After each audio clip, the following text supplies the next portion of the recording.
Compulsion academy के YouTube portal पे आपका स्वागत है। आशा करते हैं कि आप सभी लोग अच्छे होंगे और इस समय का जो टेस्ट सीरीज दी गई सुबह उसे भी आप लोगों ने हल कर लिया होगा या कर रहे होंगे। आज के लेक्चर में हम लोग बात करेंगे घनानंद और उनके पद पर आधारित। यहाँ पर घनानंद की अगर बात करें तो MPPSC में भी घनानंद है, मध्य प्रदेश असिस्टेंट प्रोफेसर में, उत्तर प्रदेश असिस्टेंट प्रोफेसर के पाठ्यक्रम में भी घनानंद के पद हैं, UGC नेट में भी घनानंद के पद हैं और राजस्थान असिस्टेंट प्रोफेसर के पाठ्यक्रम में भी घनानंद के पद हैं। बस ये है कि किसी में पद की संख्या प्रारंभ में 1 से लेकर 25 तक है और किसी पाठ्यक्रम में 1 से लेकर 30 तक है। तो आज के इस लेक्चर में घनानंद के बारे में बात करेंगे और उनके प्रारंभिक 30 पदों की व्याख्या की बात हम लोग करेंगे। वैसे इससे पहले आपने देखा कि केशव, भूषण, रसखान सबके बारे में आपको पढ़ाया जा चुका। रसखान के बारे में भी कल मैंने आपको दिया, कल मीराबाई के बारे में आपको दिया। मीराबाई के जो 20 पद हैं उनकी उनकी व्याख्या की गई। तो आज जो हम लोग बात करेंगे वो घनानंद की बात करेंगे और कल पृथ्वीराज रासो के रेवा तट और पद्मावती समय की बात करेंगे।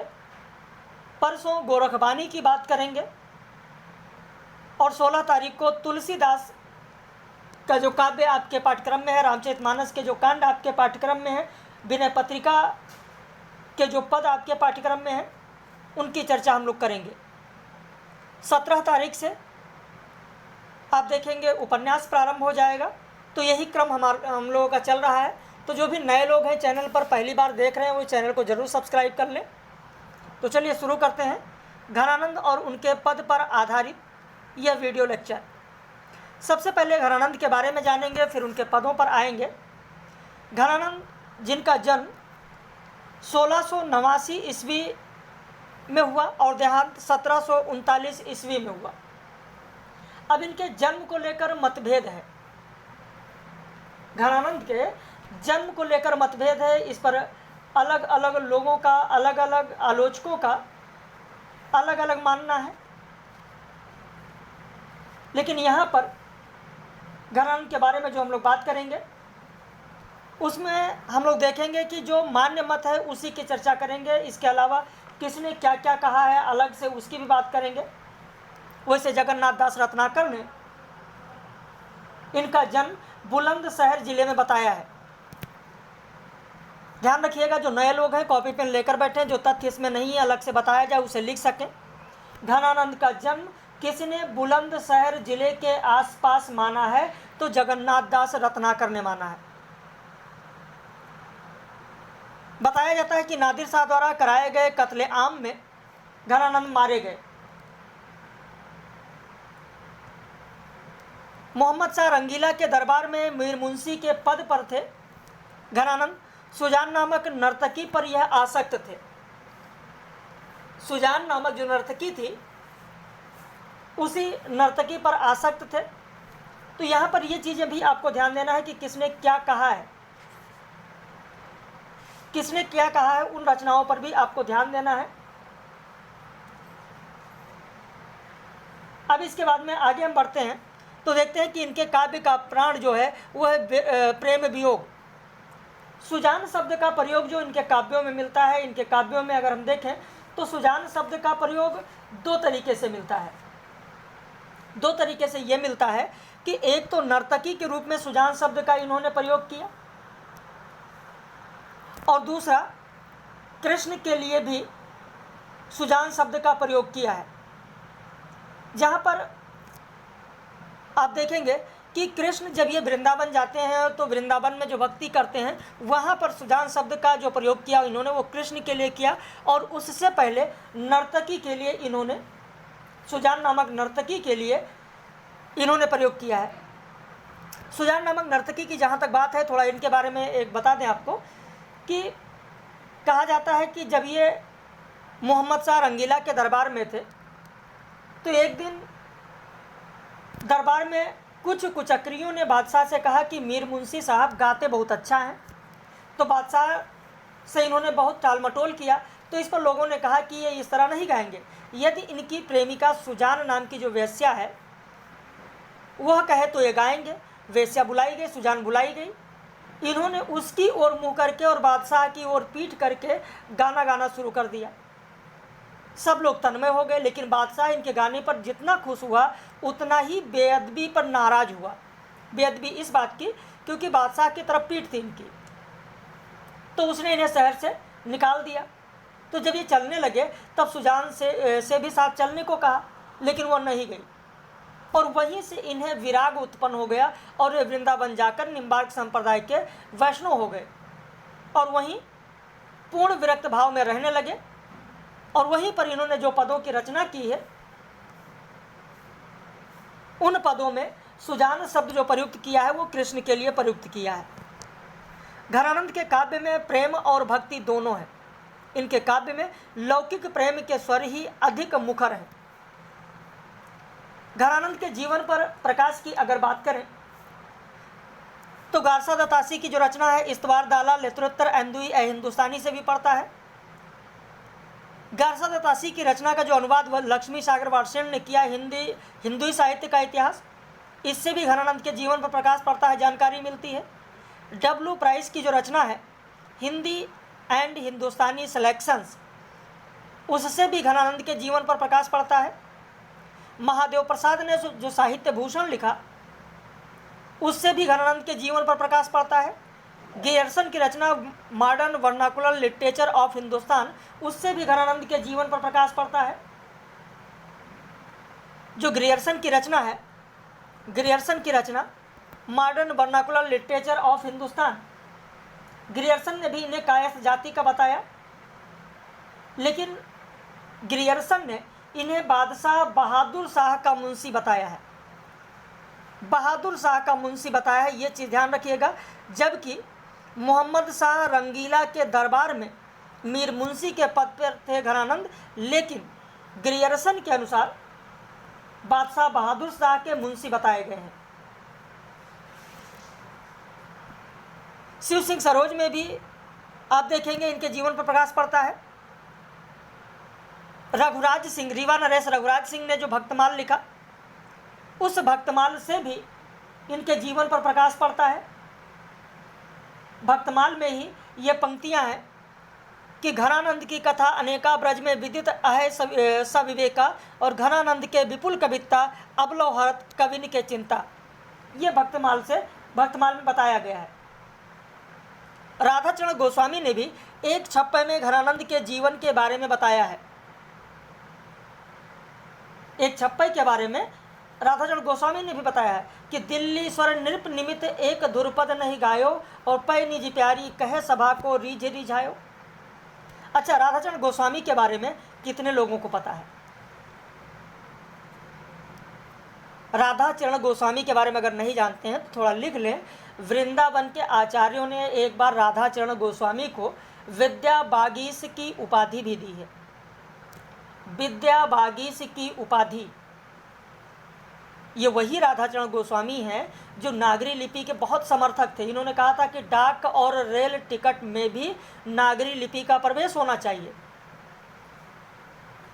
विधवा विवाह के समर्थक थे राधाचरण गोस्वामी, और इन्होंने कविता में अपना उपनाम मंजू रखा है। कविता में उपनाम इनका मंजू है, राधाचरण गोस्वामी का।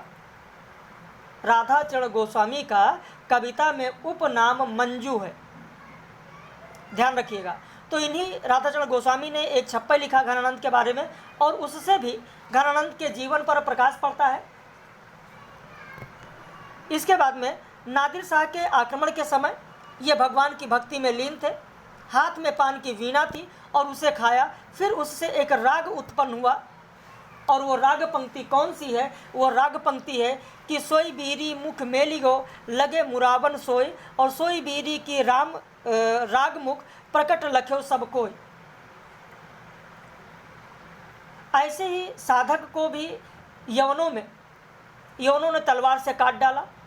घरानंद के प्राण नहीं निकले, और इस समय उन्होंने स्वयं भगवान से प्रार्थना की कि हे नंद कुमार, और किस लिए मुझे इस संसार में बिना सहारा के जीवित रख रहे हो? कौन है तो राखो संसारा, क्यों न बुलावे नंद कुमारा। तो ये कहा गया है नादिर शाह की जब सेना इन पर हमला कर देती है, इन पर वार करती है, तब इन्होंने कहा है, और कहा जाता है कि मरते समय इन्होंने अपने रक्त से यह कवित्त भी लिखा था। और वो कवित्त कौन सा है? बहुत दिनानन के अवधि आस परे, खरे अरबरन भरे हैं उठ जान को। तो ये पद भी आप देखेंगे, ये पद भी ये आचार्य रामचंद्र शुक्ल का हिंदी साहित्य का इतिहास जब आप पढ़ेंगे तो वहाँ पर आपको मिलेगा। आचार्य रामचंद्र शुक्ल ने जो जीवन वृत्त लिखा है हिंदी साहित्य के इतिहास में, वह मिश्र बंधु विनोद और राधाचरण गोस्वामी के छप्पई के आधार पर ही घनानंद के बारे में लिखा है। ये भी एक तथ्य है और पूछा जा सकता है कि आचार्य रामचंद्र शुक्ल ने घनानंद का जीवन वृत्त किन स्रोतों के आधार पर लिखा?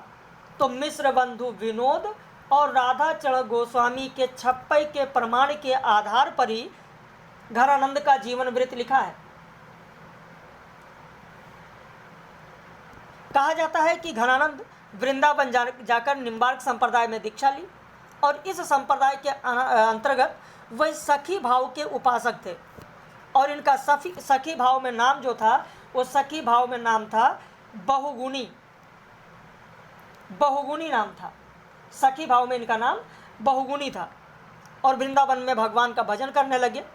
गुरन बतायो राधा मोहन हूँ गायों सदा, सुखद सुहायो वृंदावन गाढ़े गाहिरे। तो ये पद है।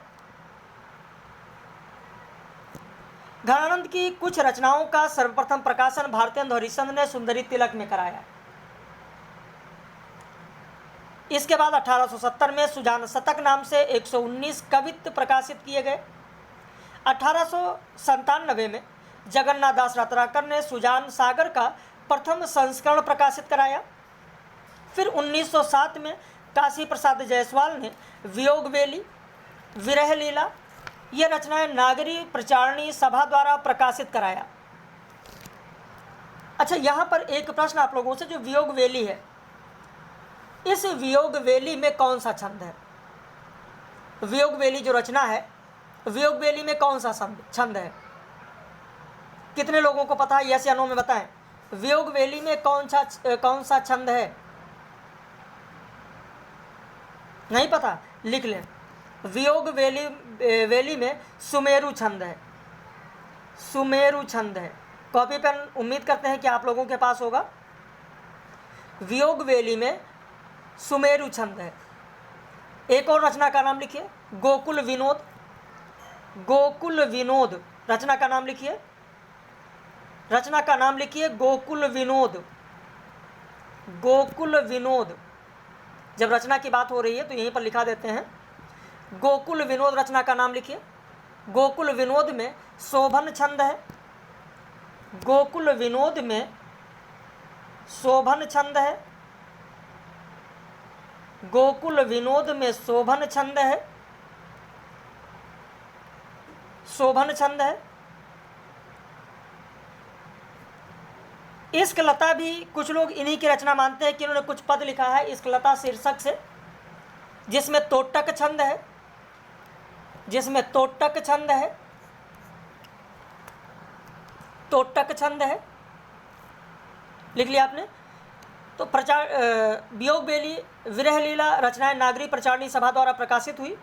रसखान और घनानंद रचना 1929 में अमीर सिंह ने नागरी प्रचारणी सभा से प्रकाशित कराया। 1943 में शंभू प्रसाद बहुगुणा ने घनानंद शीर्षक पुस्तक लिखा। घनानंद ग्रंथावली का संपादन विश्वनाथ प्रसाद मिश्र ने किया। विश्वनाथ प्रसाद मिश्र ने किया। वैसे यहाँ पर एक चीज़ और ध्यान रखना, जो घनानंद ग्रंथावली है इसका संपादन जो विश्वनाथ प्रसाद मिश्र ने किया, घनानंद का पहला छंद, जो घनानंद ग्रंथावली में पहला छंद है, वह पहला छंद किस कवित्त में है? किस कवित्त में है?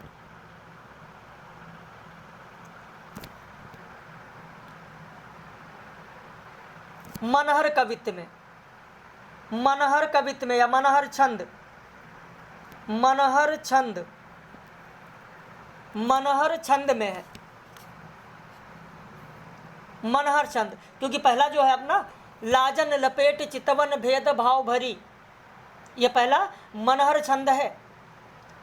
अगर ये परीक्षा में पूछा जाए कि घनानंद का प्रमुख छंद कौन सा है, प्रमुख छंद कौन सा है, तो प्रमुख छंद है कवित्त छंद। प्रमुख छंद कवित्त छंद है। या घनानंद के काव्य में व्यापकता से किस छंद का प्रयोग किया गया, तो कवित्त छंद का प्रयोग किया गया। कवित्त छंद का प्रयोग किया गया और कवित्त के ही दो भाग हैं, मनहर और घनाक्षरी। मनहर और घनाक्षरी, कवित्त छंद के दो भाग हैं, मनहर और घनाक्षरी। मनहर और घनाक्षरी, जिसमें पहला जो कवित्त है घनानंद ग्रंथावली में वो मनहर है। यह कवित्त छंद के बाद घनानंद का दूसरा प्रमुख छंद कौन सा है? सर्व प्रमुख तो कवित्त छंद है, लेकिन उसके अलावा दूसरा कौन सा है? लिख ले, दूसरा है सवैया छंद। दूसरा है सवैया छंद। सवैया छंद। अच्छा, छंदों की बात हो रही है तो यहाँ पर आपको बता दें, ये सुमित्रानंदन पंत ने पल्लव की भूमिका में किस छंद के लिए कहा कि यह बाल साहित्य के लिए है? बताइए, सुमित्रानंदन पंत ने किस छंद के बारे में कहा कि यह बाल साहित्य के लिए है? कितने लोगों को पता है? नहीं पता? चौपाई छंद के लिए कहा है। सुमित्रानंदन पंत ने पल्लव की भूमिका में चौपाई छंद के लिए कहा कि ये इसमें बाल साहित्य रचा जा सकता है, ये बाल साहित्य के लिए है। वही जो घनानंद का सर्वप्रमुख या व्यापकता से प्रयुक्त जो छंद है कवित्त छंद, उस कवित्त छंद को निराला ने कहा कि कवित्त हिंदी का अपना छंद है। कवित्त निराला हिंदी का अपना छंद है। चीज़ें समझ में आ रही हैं या नहीं? अपनी प्रतिक्रिया जरूर व्यक्त कीजिएगा। अब आइए भाषा की अगर बात करते हैं तो घनानंद की भाषा और उनके बारे में आचार्य रामचंद्र शुक्ल के ये जो महत्वपूर्ण कथन दिए गए बहुत ही अच्छे हैं कि ये साक्षात रसमूर्ति और ब्रजभाषा काव्य के प्रधान स्तंभों में है। भाषा पर जैसा अचूक अधिकार इनका था वैसा और किसी कवि का नहीं। भाषा मानो इनके हृदय के साथ जुड़कर ऐसी वशवर्तनी हो गई थी कि ये उसे अपनी अनूठी भावभंगी के साथ साथ जिस रूप में चाहते थे उस रूप में मोड़ सकते थे। उनके हृदय का योग पाकर भाषा की नूतन गतिविधि का अभ्यास हुआ और वह पहले से कहीं अधिक बलवती दिखाई पड़ी। जब आवश्यकता होती थी तब वह उसे बंधी प्रणाली पर से हटाकर अपनी नई प्रणाली पर ले जाते थे। भाषा की पूर्व अर्जित शक्ति से ही काम न चलाकर उन्होंने इसे अपनी ओर से नई शक्ति प्रदान की।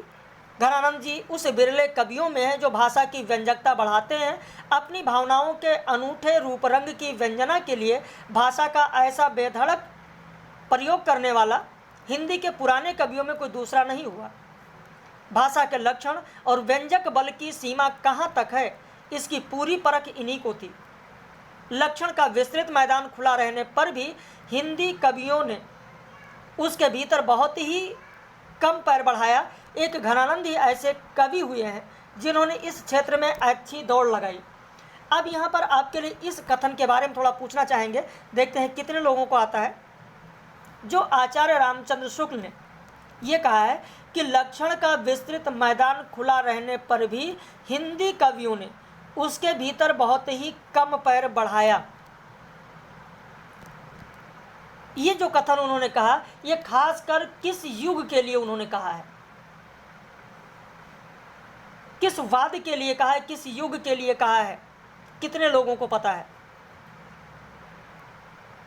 नहीं पता है तो ध्यान दें। छायावाद के कवियों के लिए कहा है। और फिर आगे उन्होंने कहा कि घनानंद ही ऐसे कवि हुए जिन्होंने इस क्षेत्र में अच्छी दौड़ लगाई है और उसके बाद से देखा गया तो ऐसा कुछ भी नहीं देखने को मिला। तो ये कहा गया है रामचंद्र शुक्ल के द्वारा छायावाद के बारे में। छायावाद के कवियों के लिए। वैसे जब भाषा की बात आती है तो अलंकार भी जानना जरूरी है। घरानंद का सबसे प्रिय अलंकार कौन सा था? घरानंद का सबसे प्रिय अलंकार कौन सा था? बताइए, कितने लोगों को पता है? घनानंद का सबसे प्रिय अलंकार कौन सा था? चलिए आज का वीडियो पब्लिश कर देते हैं, देखते हैं कितने लोग देखते हैं और इसका रिप्लाई करते हैं। घनानंद का प्रिय अलंकार कितने लोगों को पता है? विरोधाभास अलंकार। घनानंद का प्रिय अलंकार विरोधाभास अलंकार है। आगे कहा गया है कि इनकी सी विशुद्ध, सरस और शक्तिशाली ब्रजभाषा लिखने में और कोई कभी समर्थ नहीं हुआ। विशुद्धता के साथ प्रौढ़ता और माधुर्य भी अपूर्व है। यह कहा गया आचार्य रामचंद्र शुक्ल के द्वारा।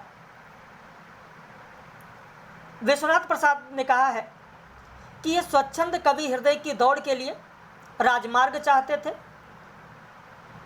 रीति के सकरी गली में धक्कम धक्का नहीं। ये कविता की न पी तुली नाली न खोदने वाले थे। ये काव्य का उत्स प्रवाहित करने वाले या मानस रस का उन्मुक्त दान करने वाले थे। रीतकालीन शास्त्रीय परंपरा को छोड़कर उन्होंने काव्य और प्रेम को जिस उदात्त भाव भूमि पर प्रतिष्ठित किया, उसे रीतिकाल का कोई दूसरा कवि नहीं कर सका। जब यहाँ पर विश्वनाथ प्रसाद की बात हो रही है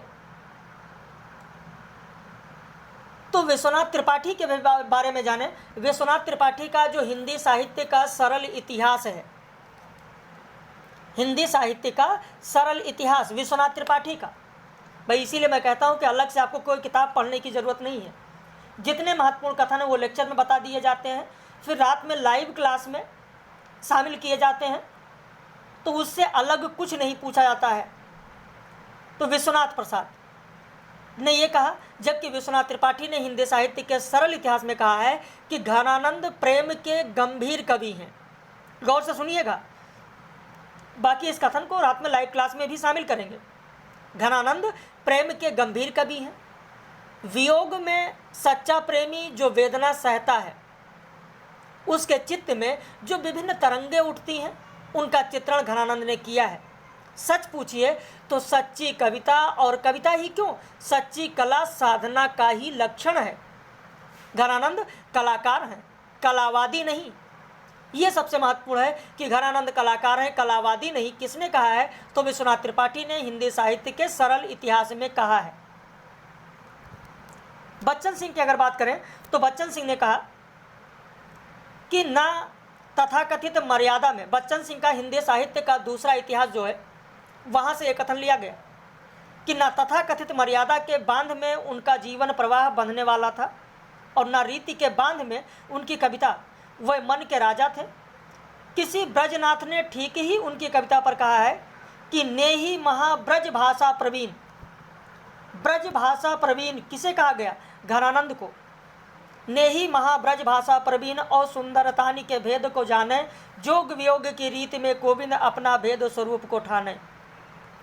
अब अगर घनानंद के प्रेम व्यंजना की बात की जाए तो रीतिबद्ध कवियों की तरीके से इनका प्रेम ना तो काम की क्रीड़ा है और ना तो एक तरह की परिपाटी विहित प्रेम का कलात्मक चित्रण है। इनके जीवन की प्रत्येक श्वास और हृदय की प्रत्येक धड़कन में प्रेम की मधुर टीस और असहाय वेदना है। प्रेम की एकांतिक उपासना इनके जीवन का साध्य और साधन दोनों है। अति सूधो स्नेह को मारा गए, जानने को सयानप बाक नहीं, ये कहा गया है। आचार्य रामचंद्र शुक्ल ने भी कहा है कि विप्रलंभ श्रृंगार ही अधिकतर इन्होंने लिखा है। ये वियोग श्रृंगार के प्रधान मुक्तक कवि हैं। प्रेम की पीर ही को लेकर इनकी वाणी का प्रादुर्भाव हुआ। प्रेम मार्ग का ऐसा प्रवीण और धीर प्रत्येक तथा जवादानी का ऐसा दावा रखने वाला ब्रज भाषा का दूसरा कवि नहीं हुआ है। ऐसा कोई दूसरा कवि नहीं हुआ है, ये कहा गया आचार्य रामचंद्र शुक्ल के द्वारा। आगे कहा गया कि इन्होंने संयोग और वियोग दोनों को लिया है। इन्होंने ना तो बिहारी की तरह विरहताप को बाहरी माप से मापा है, ना बाहरी उछल कूद दिखाई दी है। उनकी मौन मधी पुकार है। जब मौन मधी पुकार की बात आती है तो तो रामस्वरूप चतुर्वेदी का हिंदी साहित्य और संवेदना का विकास का उल्लेख करना बहुत जरूरी हो जाता है। जहां आचार्य रामचंद्र शुक्ल ने मौन मधी पुकार की बात की, वहीं रामस्वरूप चतुर्वेदी ने हिंदी साहित्य और संवेदना के विकास में कहा कि घनानंद ने मौन की महिमा को पहचाना है। जिस तरीके से घनानंद ने मौन की महिमा को पहचाना है, उसी तरीके से आधुनिक युग में जब हम आते हैं तो आधुनिक युग में अज्ञेय की जो रचना है आंगन के पारद्वार, उसकी पहली कविता आप देखें आंगन के पारद्वार की, वहाँ पर भी आपको मौन की पुकार सुनने को मिलेगी। असाध्य वीणा है, असाध्य वीणा भी मौन की वीणा है, मौन की कविता है, मौन मधी की पुकार है।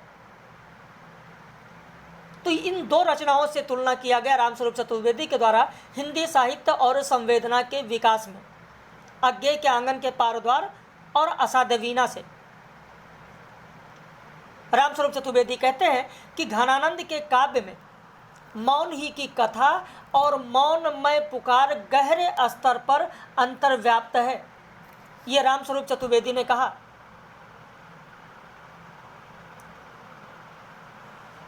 वहीं एक चीज और आपको बता दें, तब आगे बढ़ते हैं। हिंदी साहित्य का इतिहास आचार्य रामचंद्र शुक्ल का अगर आप पढ़ेंगे तो जहाँ पर उन्होंने मौन मधी की पुकार कहा है, ये बताइए कितने लोगों को पता है कि घनानंद की कौन सी पंक्ति है जिसके आधार पर आचार्य रामचंद्र शुक्ल ने घनानंद को मौन मधी पुकार कहा है? कौन सी पंक्ति है, किस पंक्ति के आधार पर कहा है, कितने लोगों को पता है? बताएंगे? मौन मधी पुकार आपने रट रखी है, लेकिन और गहराई से जाकर प्रश्न अगर पूछा जाए कि किस पंक्ति के आधार पर, तो वह पंक्ति है कि पहचाने हरि कौन, पहचाने हरि कौन मोह से अन पहचान को, पहचाने हरि कौन मोह से अन पहचान को, क्यों पुकार मधि मौन कृपा कान मधि नैन ज्यों। ये जो पंक्ति है उसी पंक्ति के आधार पर मौन मधी पुकार कहा गया है आचार्य रामचंद्र शुक्ल के द्वारा। बच्चन सिंह कहते हैं कि घनानंद प्रेम की यातना के कवि हैं, इसीलिए ब्रजनाथ ने कहा है कि समुझे कविता घन आनंद की, हिय आँखिन नेह की पीर तकी। प्रेम का ऐसा आवेग न ठाकुर में है न बोधा में है। आवेग की यह प्रखरता सांसारिक नियमों का बांध तोड़ फोड़ देती है। कहीं इसमें बेचैनी तड़पती है, कहीं विह्वलता की प्रलयकारिणी झंझा है, तो कहीं विषाद का गहनतम मौन यानी यातना की चरम परिणति है। पद्माकर की तरह घनानंद को धूम धड़ाका पसंद नहीं है, वह आनंद वियोग के मूर्तिमान कवि हैं। उनके वियोग में हृदय की तड़प है, आंखों की विवशता है, वेदना भरा दैन्य है, करुणापूर्ण उपालंब है, दर्द भरा क्षोभ है। इन सब की अभिव्यंजना घनानंद के रचनाओं में हुई है। रैन दिना घुटबय करि प्राण, झरे दुखिया अखियाँ झरना सी, और प्रीतम के सुधि अंतर में कसकै सखी, जो पसुरन में गासी। तो ये कहा गया है। तुलसी का चातक दृष्टांतात्मक है तो घनानंद का रचनात्मक और संवेदनात्मक। बिहारी में अप्रस्तुत सामंती दबदबा व्यक्त है, देव में उसकी जकड़ है, और घनानंद में तजन्य वेदना है, यानी तजने की, उसको छोड़ने की वेदना है। घनानंद के मौन मधी पुकार और कूक भरी मूकता देखकर रामस्वरूप चतुर्वेदी उनके मौन को भाषिक प्रयुक्त मान लेते हैं, और इसे मौन भी अभिव्यंजना है, यहाँ तक खींच ले जाते हैं। घनानंद का मौन विरोध की प्रयुक्ति है, ना कि उसके प्रयोग की आधुनिक तकनीकी। घनानंद के वियोग पर दिनकर जी ने कहा है कि हिंदी के इतने सारे कवियों के बीच में घनानंद एकमात्र ऐसे कवि हैं जो अपनी वेदना से रो रहे हैं, किराए के आंसुओं से नहीं। वैसे हिंदी साहित्य का इतिहास जब रामचंद्र शुक्ल का पढ़ेंगे तो उसके बारे में विश्वनाथ त्रिपाठी ने हिंदी साहित्य के सरल इतिहास में उल्लेख किया है कि आचार्य रामचंद्र शुक्ल ने हिंदी साहित्य के इतिहास में कहा है कि घनानंद लाक्षणिक मूर्तिमत्ता और प्रयोग वैचित्र का ऐसा कवि कहा है जैसे कवि उनके 250 वर्ष बाद छायावाद में प्रकट हुए। छायावाद के आलोचक इसी को परिचित में अपरिचित सौंदर्य का उद्घाटन मानते हैं। अच्छा, जहाँ तक लाक्षणिक मूर्तिमत्ता और उक्त वैचित्र की बात है, तो उक्त वैचित्र जो उपालंब है, कितने लोगों को पता है उक्त वैचित्र का अर्थ? जितने भी लोग देख रहे हैं, उक्त वैचित्र का अर्थ कितने लोगों को पता है? इस शब्द से आप सभी लोग परिचित होंगे। उक्त वैचित्र, आचार्य रामचंद्र शुक्ल को तो पढ़ा ही होगा, उक्त वैचित्र शब्द से परिचित होंगे। बताइए जरा इसका अर्थ क्या है? उक्त वैचित्र का अर्थ क्या होता है? नहीं पता तो सुन ले। उक्त वैचित्र का अर्थ होता है अभिव्यक्ति का चमत्कार, अभिव्यक्ति का चमत्कार। और जो उक्त वैचित्र शब्द का प्रयोग किया गया आचार्य रामचंद्र शुक्ल के द्वारा, वो खासकर दो पंक्तियां आपको बताते हैं। उन दो पंक्तियों के आधार पर उक्त वैचित्र या उपालंब का प्रयोग किया गया। लोग है लागे कवित्त बनावत, मह तो मेरे कवित्त बनावत, अति सुधो स्नेह को मारा गए जहाँ ने को सयाना पर बांक नहीं। तो इन सब पंक्तियों के आधार पर उक्त वैचित्र शब्द का प्रयोग किया गया। अब इसके बाद में हम लोग आ जाते हैं घनानंद का जो कवित्व है, एक एक करके उसकी बात करेंगे, उसकी व्याख्या की बात करेंगे। लाजन लपेट चितवन भेद भय भारी, लसत ललित लोल चख तिरछानी में, और छवि को सदन गोरो भाल बदन रुचिर, रस निचुरत मीठी मृद मुस्क्यानी में, दसन दमक फैल हमें मोती माल होत, प्रिय सो लड़क प्रेम पगी बतिरानी में, आनंद की निधि जगमगात छबीली बाल, और आंगन अनंग रस ढुर मुर जानी में। तो इस कविता में आप देखेंगे, ये जो कविता है, ये जो पंक्ति है, इसमें कहा गया है कि लज्जा में लिपटी हुई, गूढ़ रहस्य से भरे नेत्रों वाली, चंचल नयनों की बाकी अदा से सुशोभित सौंदर्य का घर, गौरवर्ण शरीर और सुंदर आकर्षक मस्तक वाली, सुंदर आकर्षण मस्तक वाली, जिसकी मनोहर मुस्कान से मधुर रस सा टपक रहा है, जिसके दांतों की चमक फैलकर हृदय पर मोतियों के हार की तरीके से, मोतियों के हार के तरीके से चमक रही है, दीप्त हो उठी है। प्रेम भरी बातों में प्रियतम से उलझकर उस सौंदर्य ने जगमगाती आनंद की निधि सुंदर बाला के प्रियतम से बातें करके मुड़ कर जाने से शरीर से कामरस टपकता हुआ प्रतीक होता है। अनंग रस, कामरस, कामरस। तो ये कौन सा छंद है? ये है मनहरण। अभी मैंने आपको बताया था कि जो पहला है वो कौन सा छंद है? मनहरण। मनहरण तो जानते होंगे, मनहरण कवित्त, जिसमें 16 या 15 पर यति होता है, 31 वर्ण टोटल होते हैं, टोटल 31 वर्ण होते हैं, और अंतिम जो वर्ण होता है वो हमेशा क्या होता है? गुरु होता है। इसके बाद में जो अगला पद है, अगला पद है कि झलके अति सुंदर, झलके अति सुंदर आनन गौर, छके दीर्घ राजत कानन छवे, हंस बोलन में छवि फूलन की बरसा, उर ऊपर जाति हमें, और लल लोल कपोल कपोल कलोल करें, कलकंठ बनी जल जावल द्वय, और अंग अंग तरंग उठे दुत की, परिहों मनोरूप अम्बे धर द्वय धर च्वय। तो यहाँ पर कहा गया कि उसका गौरवर्ण जो मुख है वो अत्यंत सुंदरता से झिलमिला रहा है। गौरमुख जो वर्ण है वो अत्यंत सुंदरता से झिलमिला रहा है। और इतना ही नहीं, कानों को छूते हुए मदमस्त विशाल नयन सुशोभित हो रहे हैं, और उसके हंसने से या उसके हंसने में, बोलने में एक अनूठी छवि है, मानो देखने सुनने वाले के हृदय पर फूलों की वर्षा हो रही है, फूलों की वर्षा हो रही है। चंचल तथा सुंदर लटें गाल पर क्रीड़ा कर रही हैं, सुंदर कंठ में मोतियों की 2 लड़ी की माला है, और उसके एक एक अंग से कांति की लहरें उठती हैं, मानो उसका सौंदर्य अभी धरती पर टपक रहा हो। भीनी बतियानी लड़काए बतराई, मानो उसका जो सौंदर्य है वो अब धरती पर टपक रहा हो। जो अगला पद है, अगला पद देखें।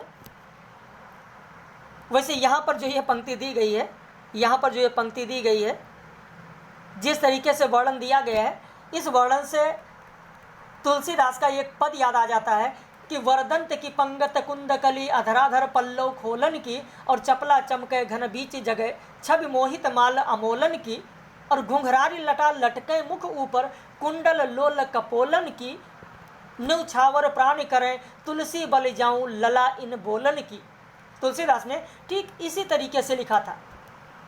तो अगर तुलना करें तो यहाँ पर ये चीज़ें देखने को मिल जाती हैं। पंक्तियाँ वो याद आती हैं जब आप चीज़ें करने लगते हैं, एक एक चीज़ें पढ़ने लगते हैं, तो जाहिर सी बात है कि वो चीज़ें सामने आती हैं।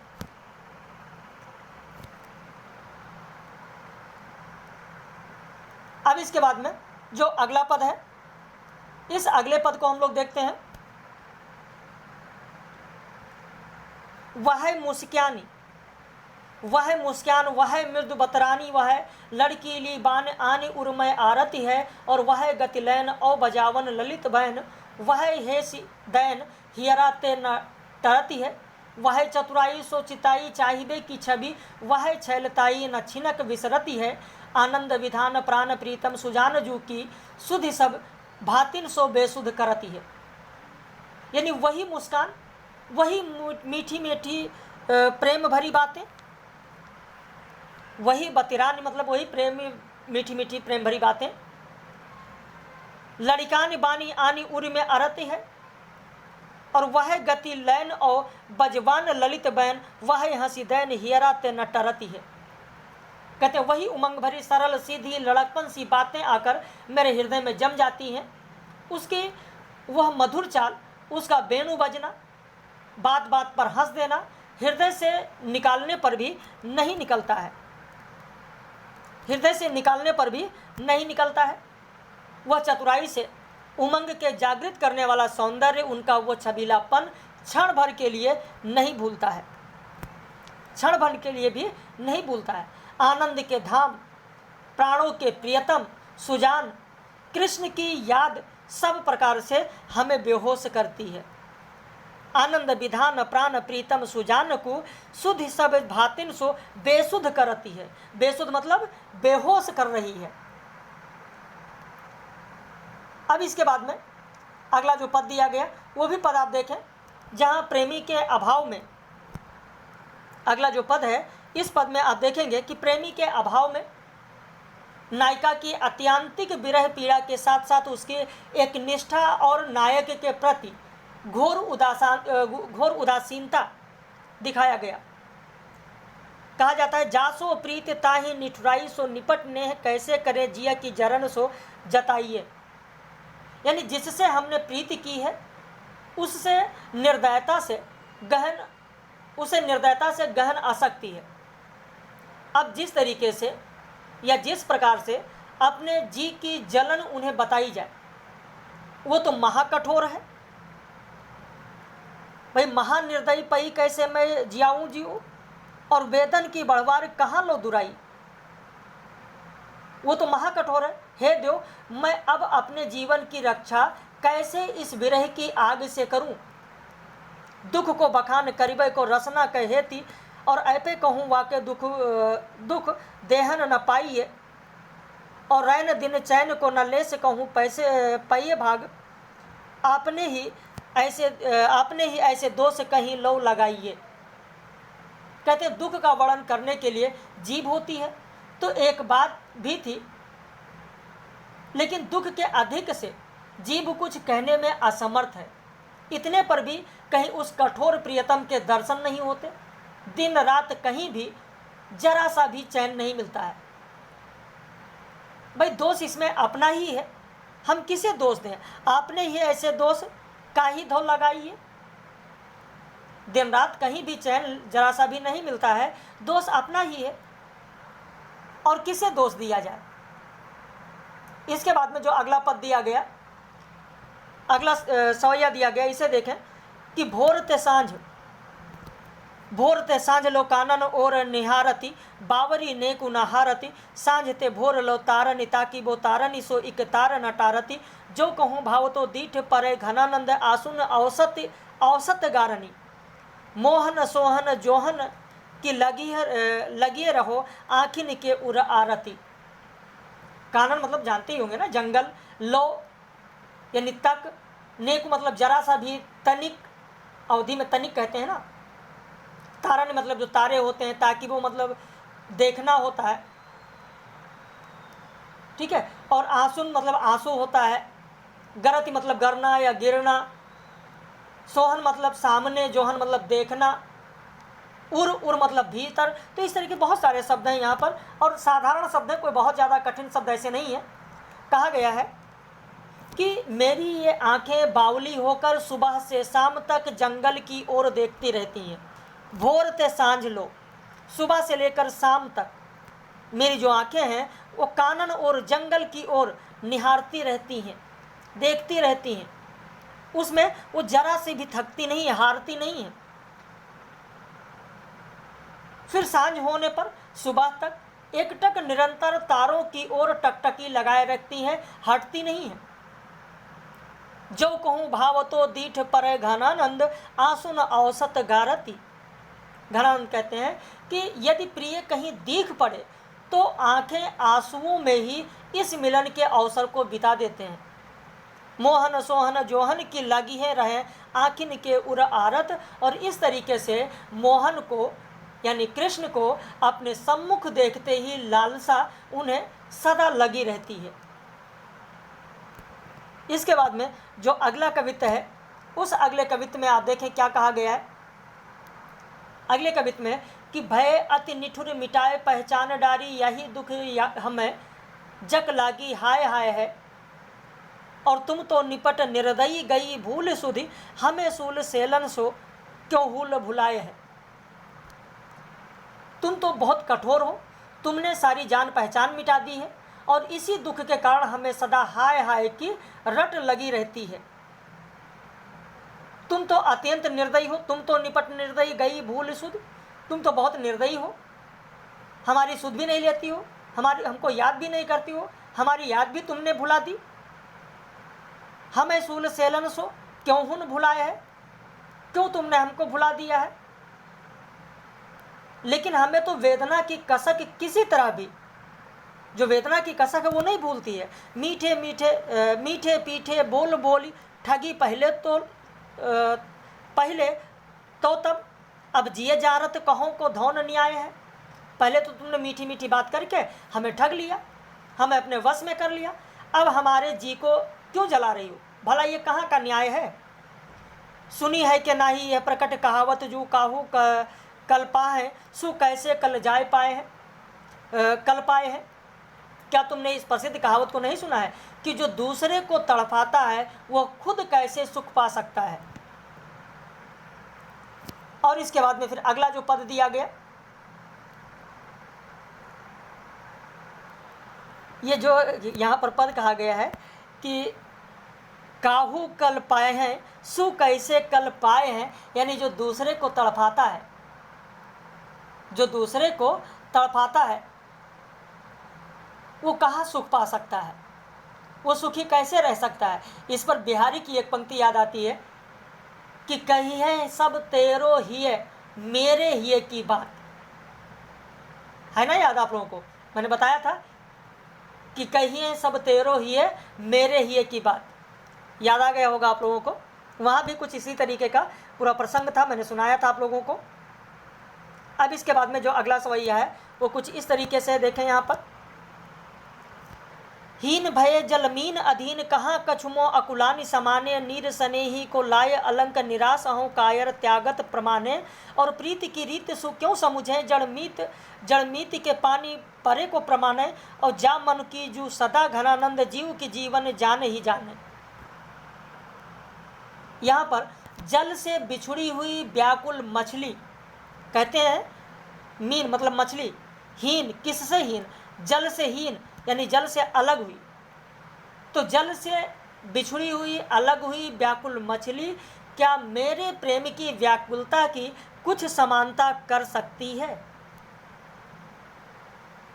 और नीर स्नेही को लाय अलंक निराश हो कायर त्यागत प्रमाणे, ये प्रेमी नीर को कलंक लगाकर निराश होकर कायरता से अपने प्राण त्याग देती है। और प्रीत की रीत जिसे क्यों समझो, जड़ मीत के पानी परे को प्रमाणे। प्रेम की रीत को जड़ जल क्या समझ पाएगा, जो वह उस प्रिय जल के हाथों अपने जीवन के आधारित होने को प्रमाणित करके उससे प्रेम की अभिलाषा करती है। और या मन की जो दशा घनानंद जीव की जीवन जान ही जाने। मेरे मन की, घनानंद कहते हैं, मेरे मन की व्याकुलता तो मेरे प्राणों के भी प्राण अत्यंत प्रिय सुजान प्रियतम जानते हैं। ये कहा गया है। अब इसके बाद में जो पद संख्या 9 है, इस पद संख्या 9 को देखें कि मीत सुजान, पद संख्या 9 देखें जिसमें कहा गया कि मीत सुजान अनीत करो जिन, हाँ हाँ न हुजी हो मोहि अमोही। हे प्रिय मित्र सुजान, तुम मेरे प्रति ऐसा अन्याय मत करो, मुझे मोहित कर अब नेह न तोड़िए। दीठ को और कहूँ नहीं ठोर, फिर दृग रावरे रूप की दोही। मेरी दृष्टि को कहीं स्थान नहीं है, आंखों में आपके ही रूप की दुहाई फिर रही है। अर्थात आंखें आपके स्वरूप, आपके रूप रंग में ही रंग गई है। और एक मिठास की टेक गहे लागी आस रहे बसी प्राण बटोही। एक विश्वास की आशा लगाए मेरे प्राण पथिक बटोही, पथिक राहगीर, मेरे प्राण पथिक अब तक बसे हुए हैं। और हूँ घनानंद जीवन मूल, दई कित प्यासन इमारत मोही। घनानंद कहते हैं कि तुम तो आनंद के घन हो, जीवन दाता हो, हे प्रभु, फिर भी मुझे क्यों प्यास से तड़पाए जा रहे हो। जैसे सूरदास ने कहा था, जब यहाँ तड़पाने की बात है, ईश्वर की बात हो रही है, तो सूरदास ने भी तो कहा है कि मेरो मन अनंत कहाँ सुख पावे, जैसे उड़ी जहाज को पंछी पुण्य जहाज पर आवे। ठीक उसी तरीके से यहाँ पर घनानंद ने याचना की है प्रभु से। जैसे सूरदास ने कहा था कि मेरो मन अनंत कहाँ सुख पावे, जैसे उड़ी जहाज को पंछी पुण्य जहाज पर आवे। ठीक उसी तरीके से यहाँ पर घनानंद ने कहा कि एक मिठास की टेक गहे लगी आस रहे बसी प्राण बटोही। और हूँ घनानंद जीवन मूल दई कित प्यासन मारत मोही। अगला पद देखें। अगला पद है कि पहले घन आनंद सींच सुजान कहीं बतिया अति प्यार पगी, और अब लाए वियोग की लाए बलाए बढ़ाए विशास दगानी दगी। यानी हे आनंद के घन मीत सुजान, पहले तो तुमने प्रेम भरी बातें कह कहकर मेरे हृदय को प्रेम रस से सींच दिया, और अब उसमें वियोग की आग लगाकर, विश्वासघात की आग लगाकर अत्यंत कष्टपूर्ण स्थिति में छोड़ दिया। और अखियाँ दुखियानी कुबान परी न कहूँ लगे कौन घड़ी सुलगी। इन दुखिया आँखों को ऐसी ऐसी बुरी आदत लग गई है, ऐसी लत लग गई है कि तुम्हें छोड़कर ये कहीं भी नहीं टिकते। न जाने वो कौन सी कठोर घड़ी थी जिसमें तुमसे आंखें लड़ी थी। और मति दौड़ी थकी, मेरी बुद्धि दौड़ दौड़ कर थक गई है। न लहे ठीक ठोर, कहीं भी मुझे ठिकाना नहीं मिलता। अमोही के मोर मिठाम ठगी, मैं तुम जैसे निर्दयी प्रेमी के प्रेम माधुर्य के द्वारा ठगी गई। अब इसके बाद में पद संख्या 11 देखें। पद संख्या 11 में कहा गया है कि क्यों हंस हेरे हतो हियरा, और क्यों हित के चित चाह बढ़ाई, और काहे को बाली सुधासन बैनन मैनन सहन चढ़ाई। पहले तुमने हंसकर मेरी ओर देखकर मेरा हृदय क्यों चुराया, और प्रेम करके मेरे चित्त में क्यों उत्कंठा उत्पन्न की। किस लिए तुमने अमृत भरी मीठी बाणी बोलकर आनंद पूर्वक कामदेव की सीढ़ियों पर मुझे चढ़ाया। सौ सुधि मोहियू मैं घन आनंद सालती क्यों हूँ कढ़े न कढ़ाई। तुम्हारी ये सभी यादें मेरे हृदय में चुभती हैं, निकालने पर भी नहीं निकलती हैं। और मित्र सुजान, हे मित्र सुजान,